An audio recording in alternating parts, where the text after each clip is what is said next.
Ассалаумағалейкум. Кітап күнде оқу айдарының тұрақты көрермендері, қалайсыздар? Бүгін бізде 12 мамыр 2025 жыл. Бүгінгі оқитын тақырыбымыз махаббатсыз дүние бос. Жалпы махаббат деген биік тас дейді, оған ешкім жете алмас. Жетеді оған тек қана қол ұстасқан екі жас. Махаббат адам жүрегін нұрлы қуанышқа бөлеп, рухына қанат бітіретін ең күшті, ең тұрақты, ең асқақ сүйіспеншілік сезімі. Сол себептен емес, ештеңеге қарамай сүйетін іңкәрлік. Махаббат өмірдің мәні. Жұпар шашқан гүлі, тамылжыған ән жыры. Білімпаздар сүйіп көрмеген, өмір сүріп көрмеген десе, осы заманның ақын философы, ғашықтықпен өткен күндер ғана өмір, ал қалғаны жай күндер, деп нақтылай түседі. Рас, ақын айтқандай, махаббаттың нақты формуласы жоқ, бірақ оның іздері арғы-бергі өмірде, адамдар зердесінде құс жолындай сайрап жатыр. Ондай талай ғасыр бұрын ай мен күндей жас аруға құлай ғашық болған бұла жігіт. Ерлер мінер сұр қасқа, шаба алмаса ұр басқа, батырлық, байлық кімде жоқ, ғашықтық жолы бір басқа, деп айтып кеткен екен. Таптабы аспандағы құс қанатын қарыған 40 күншілік шөлін, ұры қары, қарақшылар торғын қатерлі жолын қаперіне алмастан, жер түбіндегі қыз еліне жапа жалғыз аттанып кете барады. Махаббаттың қасында ата даңқ пен батырлық, байлықтың өзін кәдеге алғысыз санаған сүйіспеншілік этикасы неткен асқақ әрі сәулетті десеңізші. Ғашық бекзадаға солай дегізіп, қауіп қатерге де қаратпай айдап әкетіп бара жатқан құдіреттің аты махаббат қой. Бұдан да ерте алысынан келе жатқан керуеннің басшысы араб елі патшасының құзырына тағзым етуге кіргенде, жолда ғашықтың дертіне құса болып, сахарада жалғыз жүрген ақын жігітті көргендерін әңгімелеп береді. Патша есіл жасты, есінен тандырған қыз әлемде жоқ, сұлу шығар деп ойлап көруге құмартады. Сарайына алдыртып қараса, әлгі қоңыр төбел ғана көркі бар тәмпіштеу бой жеткен екен. Осыған өле ғашық болып жүрген шайырдың да ескі жоқ екен-ау деп, патша жігітті де шақыртып, жер бетінде теңдесі жоқ жігіт сұлу осы ма деп кейіспен. Сонда шайыр жігіт: тақсыр, сіз оған менің көзімен қараңыз, депті қызбаланып.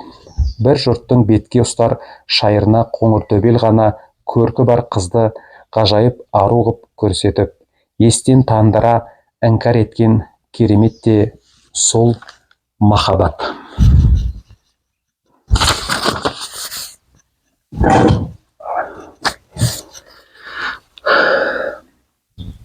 19 жыл отасып, 9 құрсақ көтерген аяулы жар қосағы Мұмтаз қаза болғанда, Үндістанның әйгілі билеушісі Жахан шахтың ертегідей патшалығына өзегін өртеген қайғысынан айтырар ештеңе табылмаған, ұлы мемлекетті уысында ұстаған билік те, көл көсір алтын, күміс асыл дүние де үндінің хор қызындай қылықты арулары да жұбаныш бола алмаған. Сыңарынан айырылған аққудай болған патша сүйіктісіне арнап, кейін әлемдегі 7 кереметтің біріне саналған Тәж-Махал ескерткіш ғимаратын салдырып, өмірінің ақырына дейін соған қарап, шерін тарқатып өткен. Құдіретті билеушіге қапияда көз жазып қалған өмір серік жұбайын аңсатып өлгенше айықпаған құса дерттің себебі де сол баяғы махаббат еді. Сондықтан да шынайы сүйіспеншіліктің өмірлік мәнін терең барлаған данышпан абай махаббатсыз дүние бос, хайуанға оны қосыңдар деген ғой. Барлық адам баласына тән әрі мыңдаған жылдар бойы өзінің мәні мен сәнін сақтап келе жатқан адам жанның осынау тамаша қасиеті жайында көне шығыстың тағылым кітаптарының бірі Шабдал бұтақтарында адам қалауының 3 қайнары бар. Олар жан, сана және тән. Жан қалауынан достық, сана қалауынан сыйлау, тән қалауынан құмарлық туады. Осы үшеуінің қосылуына махаббат пайда болады деп жақсы айтылған. Әне, сол қадым заманнан ерекше әспеттеліп келе жатқан махаббатты адам өмірінің ұлы жарастығы, адам жанның гүлдеп шешек атуы, сүйіспеншілік жанарымен қарағанда ғана ашылатын әлемнің керемет сұлу суреті, өмірдің ыстық демі, ардақтылығы десек керек. Махаббатпен адамның күллі тіршілігі байланысты. Ол адамның ішкі әлеміндегі рухани сезімдерінің көрінісі ретінде жан күйі. Барлық әдемі, сүйкімді, шарапатты ұлы істерге, ерліктерге адамды сүйіспеншілік сезімдерді жігерлендіріп, дем беріп отырады. Адам біреуді сүйгендіктен яки біреудің өзін сүйетін сезгендіктен немесе біреудің сүйіспеншілігінен үміттенгендіктен оның бойын күш-жігер кернеп, биік мақсаттарға ұмтылады. Асқан қаржымен, қажырмен және өнерпаздықпен жайшылықта қолдан келмейтін үлкен істер тындырады. Әйтпесе, яғни сүйіспеншілік жоқ жерде өмір мәнінен, бар әдемі бояғынан айырылып, көңілсіз, жансыз сұрқайлыққа айналады. Демек, махаббат өзің үшін ғана емес, екінші адам үшін өмір сүре білу, сол екінші адамның қайғысына да, қуанышына да ортақ болу, айналаға соның көзімен қарау, сол арқылы тіршіліктің қадір қасиетін танып, оны ардақтау деген сөз. Адам жанның білгері орыстың ұлы психолог жазушысы Лев Николаевич Толстой сүю дегеніміз сүйген адамның өмірімен өмір сүру дейді. Бұл даналық нақылда махаббаттың анықтамасы беріліп, сонымен қатар оған қойылатын талап та айтылған. Шынайы махаббаттың басты белгісі құлай сүйген адамына ешқашанда жаманшылық ойламау, оның жануынан сөнуі тез жай сезімдерден айырмашылығы да сонда. Алтын қазық қағидасы да сенен артық жан жоқ деп ғашық болдым. Мен не болсам болайын, сен аман бол. Бозбала Абай жастық шағының таңшолпанындай болған дегдар ару аяулы Тоғжанға. Дүниеде сірә сендей маған жар жоқ, саған жар менен артық табылса да, деді. Мұнда көріп отырғанымыздай, мен сені сүйген екем, сен де мені сүюге міндеттісің деген ойдың ұшығы да жоқ. Қайта сорлы асық сарғайса да, сағынса да, жартайып жақсы сөзден жаңылса да, шыдайды риза болып, жары ісіне, қорлық пен мазағына табынса да, деп ғашығы қандай мінез танса да өзінің сүюден айнымайтынын айтады. Бір қызығы, басқа бір данышпан орыс ақыны Пушкинде жас жігіт шағында жазған «Мен сізді сүйіп едім» деген әйгілі арнау өлеңінде үміті жоғын мойындай тұра. Сүйіктісі етсін сізді басқаларға, менің сол сүйімді беріп тәңірім, деп ғашығына бақыт тілеп қала береді. Арғы аталарынан ақ патшамен табақтас дворян тұқымы, бесіктегі кезінен батыс мәдениетінің уызына жарыған Пушкин мен байырғы қазақ феодалының баласы өз халқының даналығы мен шығыстың рухани мәдениетінен сусындаған дала бозбаласы Абайдың сүйіспеншілік этикасының ұқсастығы таң қаларлықтай. Мұның сыры шынайы махаббат табиғатының бірдейлігінде болса керек. Өмірде болған мына бір оқиға соны дәлелдей түскендей. Ұлы ойшыл Еремия Бентам жас шағында бір көрікті бой жеткенге өлердей ғашық боп сөз айтады. Өкінішке орай ол тілегі қарсылыққа жолығады. Уақытта үстемдік жүре ме? Бентам да қартайып, ақыры сүр бойдақ қалпы 60-қа толады. Сонда да болса жас кезіндегі сүйіктісіне хат жолдап, өзінің оған деген сезімі суымағандығын білдіріпті. Кексе тартып қалған әйел тағы да оның ұсынған қолын кері қағады. Ұлы тұлғаның әлгі әйелге деген сүйіспеншілігі сондай. Ол жайлы айтқанда толқымай, тебіренбей, тіпті көзіне жас алмай сөйлемейді екен. Бентам 80-нің сеңгірегіне шыққан шағында ғашығына ақыры рет сәлем жолдап: «Мен әлі тірімін, аяулым. 16 жасында өзіңе гүл сыйлаған сәтте қандай сезімде болсам, қазір де сол қалпым, көңілім еш суыған жоқ. Сені сүюмен өткен тағдырыма шексіз ризамын. Қош», депті. Бұған түсінік беріп жатудың қажеті болмас. Махаббатқа апаратын жол сан тарау. Оған әркім өз соқпағымен барады. Күнделікті жай тұрмыста дарынсыз, жігерсіз, тайғанақ әрі тұзсыз, көжедей татымсыз адамдар қандай көп болса, сүю де сондай көп. Шәкен Айтматов. Сондықтан кейде адамдарды сүюге қабілеттілер мен қабілетсіздер деп екіге бөліп те жатады.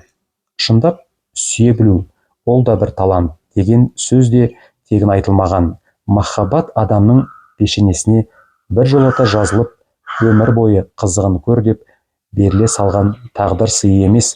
Ол да жерге дән сеуіп, баққа шыбық шаншыған сара көкірек, шаршап шалдығуы білмейтін диқан мен бағбанша баптап, аялап күтуді керек ететін мехнатты шаруа.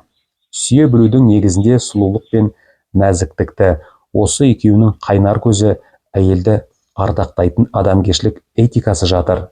Ақынның әйелдерге немқұрайды қарайтын еркекті мен санамаймын еркек деп дегені әбден орында. Махаббаттың алтын тұрағы тұрақтылық. Тұрақтылық, опалылық, адалдық жоқ жерде шынайы сүйіспеншіліктің болу мүмкін емес екені айдан анық. Ауыздан ауызға, кітаптан кітапқа көшіп айтылып келе жатқан мына екі оқиға соған дәлел. Ардақты Қорлан әнінің авторы Естай ақын 72-ге келіп, тіршілікпен қоштасар шағында аласұрып жан досы Нұрлыбекті іздепті. 2 күндік ғашық жерде тұратын Нұрлыбек аттан құлап, аяғын сындырып алғанына қарамастан, арбаға жамбастай жатып досына жеткен екен. Сонда Естай сұқ саусағындағы әбден жұқарып тозуға айналған жүзігін көрсетіп: «Сүйегіме кіретін қарттарға ескерт, мына жүзікті жарты ғасыр қолымнан тастамай келгенімді білесің. Ендеше қалған ғасырлар да саусағымда жарқырап жатсын. Ұлы сезімнің кішкене жүзігіне сыйдырған қайран Қорланым-ай», деп ағыл-тегіл жылапты. Ақынды ақынымыз Шаханов «Ғашықтық ғаламаты» деген терең тебіреністі жырының беташар сөзінде аталмыш әңгімеге қатысты мынандай бір өте әсерлі де мәнді жайтты келтіреді. Бірде Евгений Евтушенконың үйінде шетелдік достарымен болған бас қосуда мен осы оқиғаны әңгімеледім. Кенет Итальян мүшіншісі орнынан тұрды да: «Бұнда сүйегіне қосыла алмаған Естай ақынның сағынышы мен зары ғана емес, бүкіл бір ұлттың махаббатқа деген мінезі мен ерлігі жатыр екен. Осы естай мен Қорланды туған халықтың денсаулығы үшін тоз көтеруді ұсынамын деді. Сол сәтте төбем көкке екі-ақ елі жетпей тұрды. Екінші ағылшынның даңқты әскер басшысы, қызулы, мұңды әрі тұрақты махаббат иесі герцог Веллингтон талай бозбаланың арманына айналған Катерина есімді сұлумен танысып, тәтті де тату күндерді бастан кешеді. Екі ғашық үйленуге сөз байласады, бірақ қыз әкесі дәулетті де өр көкірек Лонгфорд қос жүректің бұл шешіміне үзілді-кесілді қарсы шыққан. Артынша Веллингтон әскери қызмет бабымен Үндістанға сапар шегеді. Катерина сұлу болса, ғашығын өмір бойы күтуге әзір екенін мәлімдеп қала береді.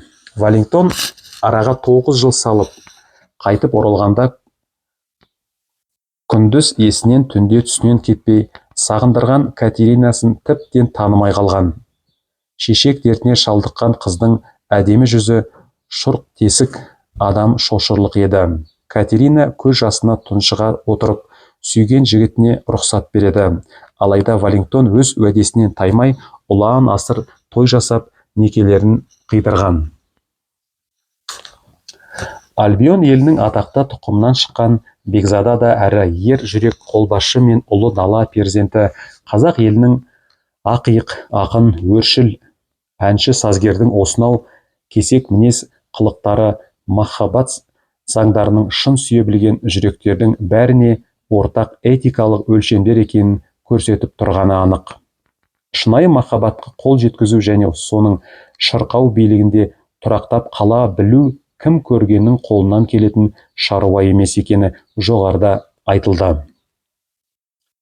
Оның және бір аса маңызды шарты ерлік. Ерлік жоқ жерде махаббат та жоқ. Ахмет Яссауи кесенесінің мындай 6 жағы неге бітпей қалған туралы аңыз, бейне бір сол үшін шығарылғандай. Ақсақ Темір кесенесі салдыруға дүниенің шар тарабынан ең үздік шеберлерді алдырған ғой. Солардың ішінде бәрінен өнері асқан бір жігіт болыпты. Оның үстіне әлгі пақыр көз тоймастай сұлу, күміс көмей әнші екен. Күнде ел аяғы саябырлап ымырт үйлеріне өрнекші жігіт салынып жатқан кесененің бір биігінде отырып алып, «Ей!» кеп әнге басады екен. Мұң сағыныш аңсар арманға толы сұлу нақысты әнге жүрегі шымырлап, елтіп тыңдамаған жан болсайыншы. Жан болсайшы.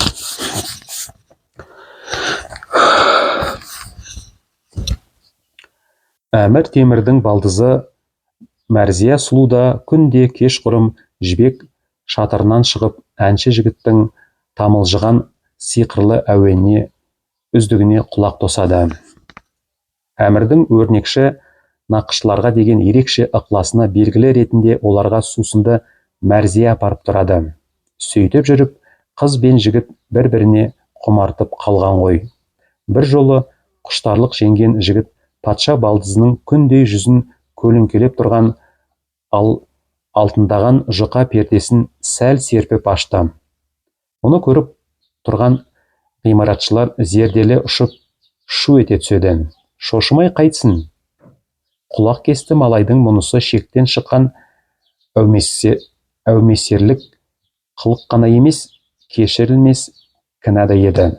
Бірақ Мәрзия жігітке күлімсірей көз тастап, бұрала басып кете барады. Ал өз ісінің байымына енді барған өрнекші бейбақ лезде қара терге шомып, дір-дір етіп жан-жағына жәрдем күткендей алаяқтап қарай береді. Ақыры дүрліктен жұртпен бірге қашпақ болады. Бірақ патшаның қырағы күзеті қыпыр еткізсін бе, бәрін байлап матап зындарға әкеліп салады. Мұны естіген Мәрзия өзінің жүрек қалау үшін жан салып, күресе алмаған, өлімнен де қаймықпаған қыз құштарлығын бағалай білмей қара басын алып қашқан табансыздығына налып хат жазып зынданға тастайды. «Әттең-ай!» деп аяқтайды хатын ашынған ару. «Кесененің бітпей қалғаны болмаса, енді сен не болады деп өкінбеймін. Жүрегімде ерлігі жоқ адамның махаббаты да тұрақсыз». Бұл оқиға жайында Шәкен Айматов. Жігітке жаратқан ем керемет шеберлік дарынды, сұлулықты, әншілікті берді. Тіпті үшеуі тұрмақ, осы асыл қасиеттің біреуі дарыған адам жерде қалама. Сын сағатта ғашық жігіттің бойынан ерлік табылмай қалып еді, оның асқан шеберлігінің де, керемет сұлулығының да, ғаламат әншілігінің де құны көк тиын боп шыға келді. Яғни ерлік жоқ жерде махаббат та жоқ. Кейде махаббат маған сан мың түрлі тетіктен құралған компьютер сынды елестеп кетеді.